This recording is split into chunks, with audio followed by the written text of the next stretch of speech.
நடிகர் மதன் பாபு அவர்களை நம்ம எல்லாருக்கும் தெரியும். ஆனால் அவருடைய காதல் கதை பலருக்கும் தெரியாது. இவர் ஆரம்பத்தில் இசையமைப்பாளராக இருந்தபோது இவருடைய மனைவியும் ஒரு பாடகியாக இருந்திருக்காங்க. இசை கச்சேரிகளில் மதன் பாபுவின் மனைவியும் பாடுவாங்களாம். 2 பேர் சேர்ந்து பல இசை நிகழ்ச்சிகளுக்கு வெளிநாடுக்கு சென்று பாடியிருக்காங்களாம். அப்போ ஒரு முறை மதன் பாபுவிடம் அவருடைய மனைவி நான் உங்களை காதலிக்கிறேன் அப்படின்னு சொல்லியிருக்காங்க. உடனே மதன் பாபுவும் நானும் உன்னை காதலிக்கிறேன் அப்படின்னு சொல்லியிருக்காரு. சில வருடங்கள் கழித்து மதன் பாபுவின் மனைவி நான் வீட்டை விட்டு வந்துட்டேன் திடீர்னு ஒரு நாள் மதன் பாபு அவர்களுக்கு ஃபோன் பண்ணி சொல்லியிருக்காங்க. இதை கேட்டு மதன் பாபு அதிர்ச்சி அடைந்தாலும் தன்னை நம்பி வந்த பெண்ணை காப்பாற்றணும்னு நினச்சி மதன் பாபு தன்னுடைய நண்பர்களை அனுப்பி அந்த பொண்ணை கூட்டிகிட்டு வர சொல்லி திருத்தணி கோயிலில் போயிட்டு திருமணம் செய்யலாண்டு அந்த பொண்ணை கூட்டிக்கிட்டு போயிருக்காரு. ஆனால் அங்கே கோயிலில் உடனே அவங்களுக்கு திருமணம் செஞ்சு வைக்க முடியாதுன்னு சொல்லியிருக்காங்க. ரெஜிஸ்டர் முறைப்படி ரெஜிஸ்டர் திருமணம் செஞ்சுக்கிட்டு நீங்கள் இங்கே வந்தால் தான் திருமணம் செஞ்சு வைப்போம்னு சொல்லியிருக்காங்க. இதனால் அங்கிருந்த ஒரு விக்கிரகத்தின் முன்பு திடீரென மதன் பாபு அவருடைய மனைவி கழுத்தில் தாலி கட்டிட்டாராம். பிறகு கணவன் மனைவியாக வாழ தொடங்கியிருக்காங்க.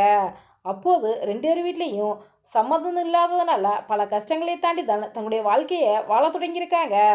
அதன் பிறகு நடிகராக மாறிய போது அதே திருத்தணியில் இவருக்கு ராஜ மரியாதை வழங்கப்பட்டதாம்.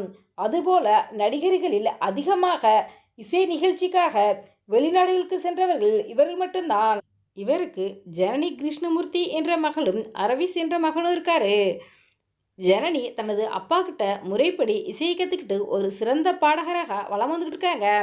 ஜனனி கிருஷ்ணமூர்த்தி அவங்க தமிழ், தெலுங்கு, மலையாளம் ஆகிய மொழி படங்களில் 100க்கும் மேற்பட்ட திரைப்படங்களில் பின்னணி பாடல்களில் பாடியிருக்காங்க. மதன் பாபு அவருடைய மகன் ஜன்னி மதன் அவர்கள் பல திரைப்படங்களில் பல ஹிட்டான பாடல்களை பாடியிருக்காங்க. குறிப்பாக சொல்லணும்னா தனுஷ் நடிப்பில் வெளியான படிக்காதம் திரைப்படத்தில் இடம்பெற்ற ரோசு ரோசு ரோசு அழகான ரோசு நான் அப்படிங்கிற பாடலையும், சுந்தர்சி நடிப்பில் வெளியான வீராப்பு திரைப்படத்தில் போனா வருவீரா என்ற பாடலையும் ஜனனியவங்க தான் பாடியிருக்காங்க.